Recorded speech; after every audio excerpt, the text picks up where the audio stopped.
Welcome back, guys. This is the 7th episode in our 8-part series about how to create real and lasting wealth through the 8 facets of a wealthy lifestyle.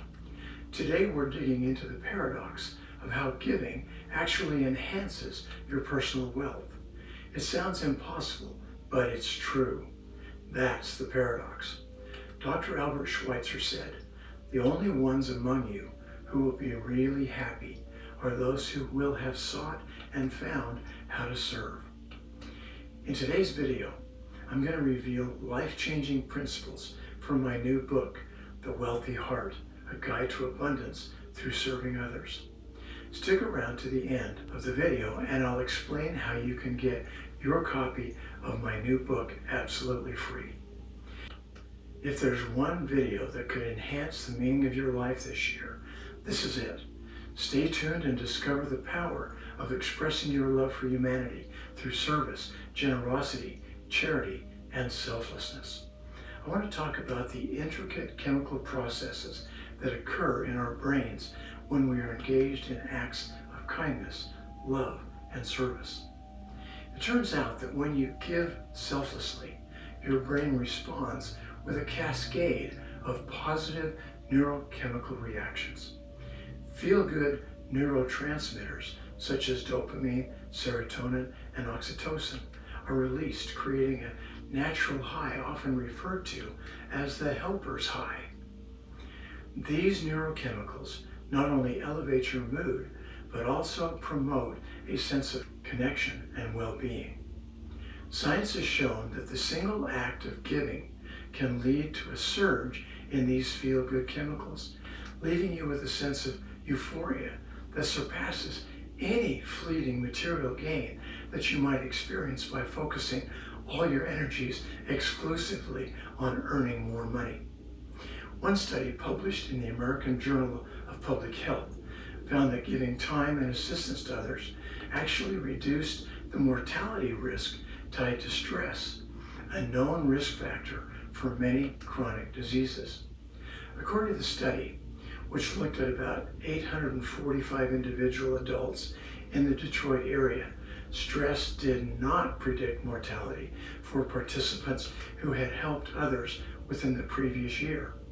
But the link between stress and mortality was apparent in people who didn't lend a helping hand, even after adjusting for age, health, and other variables. An even larger study followed more than 2,000 people in California and found that volunteerism actually reduced mortality rates more than exercising 4 times a week and attending church regularly, which is another behavior tied to improved mental health and greater longevity. Subjects who volunteered for 2 or more causes had a 63% lower rate of mortality than people who didn't volunteer during the study period. These findings were published in the Journal of Health Psychology. But volunteering isn't the only method of good-for-you giving. Charitable financial donations also trigger our mesolimbic system to produce these feel-good hormones like dopamine, serotonin, and oxytocin in much the same way. Even thinking about giving money to a meaningful cause engages this powerful reward system in our brains and bodies. Whether you're giving time, money, or a helping hand, you stand to receive the stress-busting benefits of altruism. But your intentions, or how you feel about your giving, really does matter. If it's a loving, heartfelt donation, it can have a significant positive impact.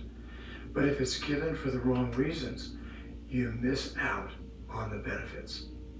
This reminds me of the story in the New Testament when Christ said, "Take heed that ye do not your alms before men, to be seen of them, otherwise ye have no reward of the Father which is in heaven.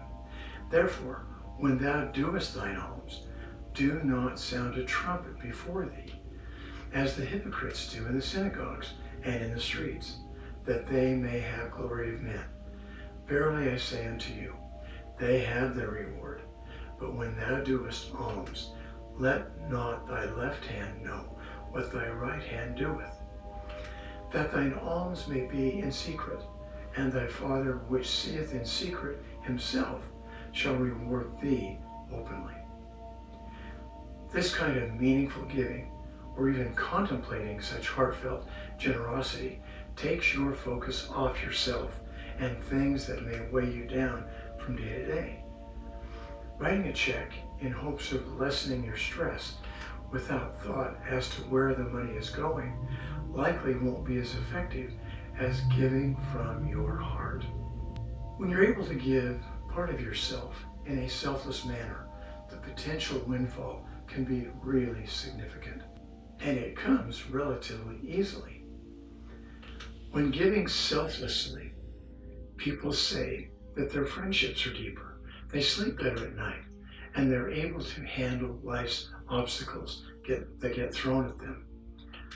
On a stress scale of 1 to 10, where 10 is a really powerful drug like insulin, giving, serving, and sharing is probably up around a 7 or 8 in the same scale in terms of the positive brain chemistry that is triggered by giving with love. And the amazing thing is, you don't even have to go to the drugstore to get it. Throughout my life, my experience has proved to me that this works. As I look back over the past several decades of my life, I can clearly see the times when I have sacrificed the most, given the most, and served the most have definitely been the most meaningful and joyful times of my life. Another really interesting thing about this principle is that there seems to be a direct correlation between the number of people whom you love, serve, and bless, and the amount of joy and meaning that you experience. I also feel that my capacity to serve has grown as I have served more often and tried to serve and positively influence more people. Giving and other forms of compassion and charity do more than release brain chemicals. They stimulate areas of the brain that are involved in prayer. The anterior cingulate is involved in a lot of our thinking, our memory, attention, and motivation. But it's also active in prayer, empathy, and compassion. Since brain cells work in the same way as muscle cells, they get stronger the more we use them. So prayer enhances our compassion, and compassion grows us spiritually and expands our levels of joy, meaning, and happiness. The beautiful thing about the positive effects of giving and serving is that we each have different and unique gifts that can enable us to bless the world around us in a myriad of different ways. The trick is to identify your personal gifts, strengths, and abilities, and then focus and leverage your gifts to have a maximum positive impact on humanity. Take some time for introspection to recognize and acknowledge your own gifts, strengths, and aptitudes. Identify what you're really, genuinely, deeply passionate about. Write these things down. And remember, discovering your unique gifts isn't just about self-discovery. It's about embracing your role as a giver in the grand tapestry of life. Every person possesses something valuable to contribute, and when you offer your gifts with an open heart, you become an integral and important part of a larger, interconnected human family. Once you've identified your talents and passions, the next step is to explore how they align with causes, organizations, or communities that resonate with you.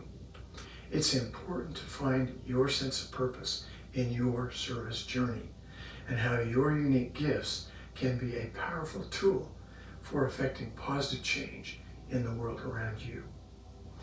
Think about how serving others in alignment with your passions can lead to a deep sense of fulfillment and how it can transform your life and the lives of those whom you serve and touch.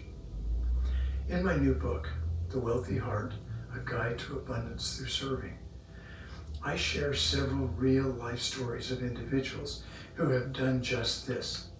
I invite you to read these powerful examples of love, generosity, charity, compassion, and service in this book. Now, I know that some of you may be thinking, I can barely make my house payment. I'm having trouble putting food on my table. I'm in the crunch of building my business. I hear you.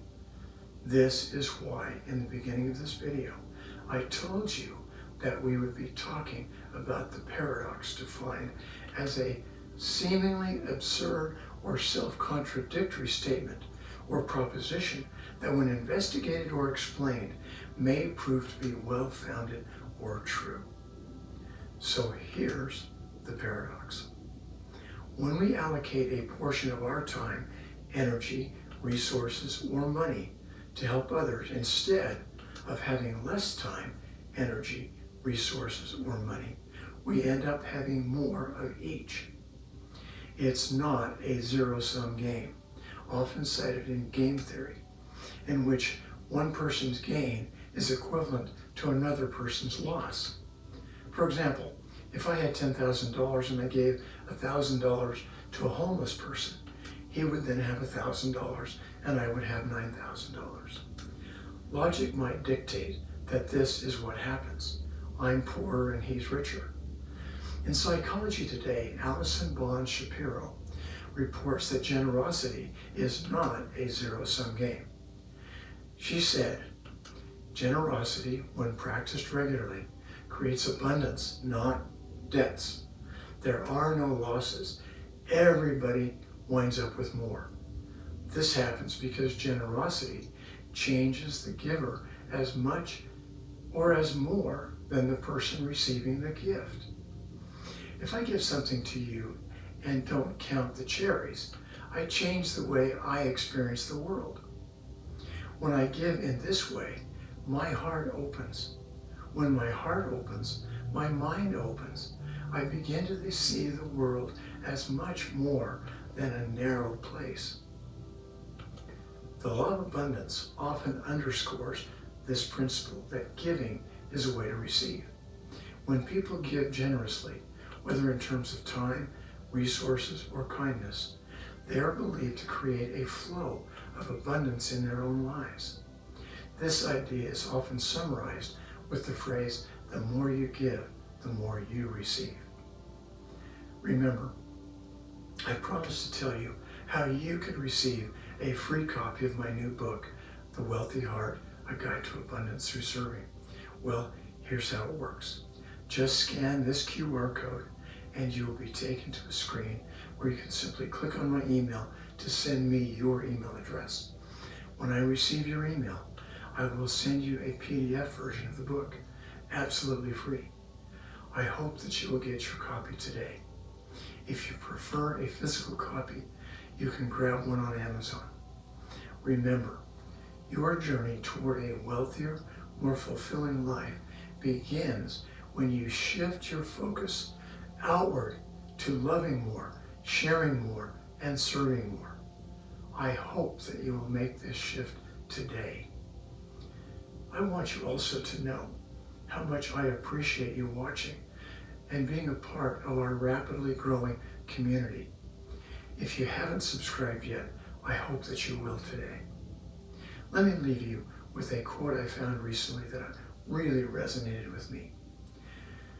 You have not lived today until you have done something for someone who can never repay you. That's a quote by John Bunyan, the author of Pilgrim's Pride. I'll see you soon in the final video in our series on the 8 facets of a truly wealthy lifestyle. Being a lifelong learner and a lifelong teacher. I'll see you soon.